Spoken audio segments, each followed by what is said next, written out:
Sawubona mama. Yebo. Siyaphila njani ma? Siyaphila njani? Siyaphila umama ubani?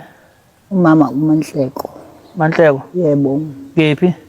Ekhaya kusendaweni eseSiweni. La sikhona sikephi la ma? La ngisekhula village. Sekhula village. Edukuduku. Edukuduku. Yebo. Yebo, udadewethu ubani ma? Igama nguSinenhlahla Khoza. Oh, Nantla Khoza. Sinenhlahla Khoza. Uneminyaka emingaki sisi? Ina 31. 31 years. Yebo. Okay. Mama undodakazi wakho? Undodakazi wami ukugcina. Yebo, kwenzakalani ma? Inkinga kulo mntwana angazi impela. Lo mntwana uqale kwangathi kukhona okumvela ebusweni. Kwaba sakuthatha njengesihlungu. Kodwa hayi sabona kungasisona isihlungu. Esuka wayengenelwa ukuphalaza awakungapheli ngicabanga ampu kusanda kuphela kuqeda unyaka ayilokho ephalaza kungahlali lutho esiswini mayedla kungahlali lutho esiswini mayedla njalo nje kungahlali lutho esiswini kwaba kumngena kugula umngena ngakhona kwangena izifo zonke unenhlungu manje akakwazi na kwenzani zobe seze wanqobeka nokuhamba nje. Isimo somzimba sishintshwa yini ma? Waseshintsha ke nje angimazi wayishintshela nje njengoba nje senjalo vele washintsha nje wayibona nayo usishintshile zabe sethuka wazobona la ingane yakhe impela incane ukuthi umama yamesaba ukuthi nangu umama eshintsha kodwa manje isimjwayele. Odokotela bathini ma? Dokotela Akayichazi. kade ngicela kuya esibhedlela. Udokotela wathi ama-jeans wathi kodwa ngeke kusalapheka ngoba ama-jeans adameja yonke into esemzini. Masihamba lapha abamanga babonayo bathi ilumbo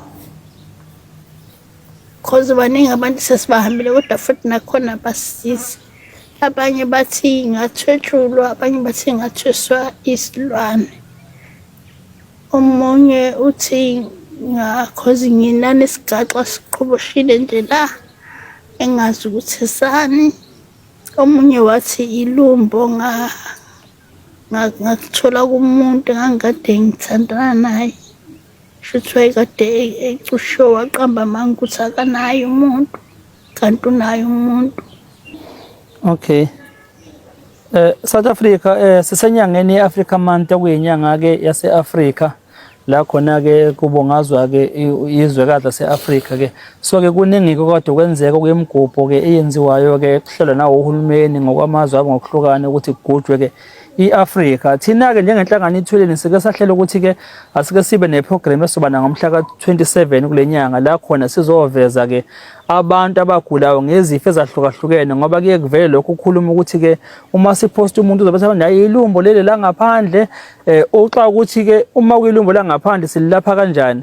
Yes, South Africa ke ivuleleke kakhulu imingcele yethu bangena abantu bangaphandle kungena abantu abarayithi nabagangile nabakhohlakele so ke kuningi ngempela okuvela ukuyizifo manje ezinye singaziqondi esizibona manje njengoba nosisi nje ekhomba ngapha ukuthi umuntu ethandana naye wangala yikho ke sithe ake sibe nalolu hlelo la khona sizodiscuss khona ukuthi ke ezi-Africa mhlawumbe kupho okungenzakala mhlawumbe ukuthi sikwazi ukuthi ke litholakale ukwelapheka ngokwehlukana kwamazwe ase-Africa uma ngabe kuwukuthi ukugula okukhonjwayo yilokhu okwenziwa ngabantu ngokwamakhambi ngoba amakhambi awafani nokuganga kwabantu akufani.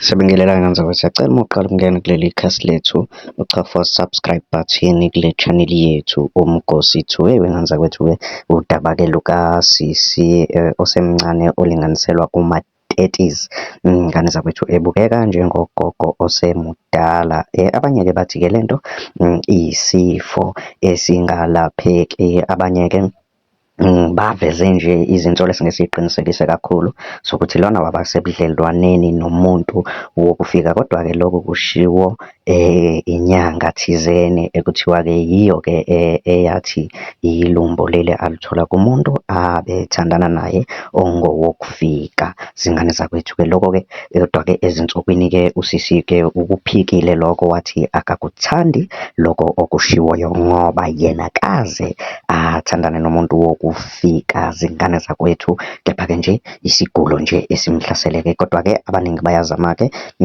ukumnika ama-advice ukuthi ungasebenzisa ukuthi usebenzise ukuthi ama-product ukuze ube right. Mina nawe ngenza kwethu bengathanda sihlangana phaya kwi-comment section sizofolo up ukuthi wenzeni ngalolu daba. Ungakhohlwa ukucofa subscribe button le channel yethu. Danko, bye.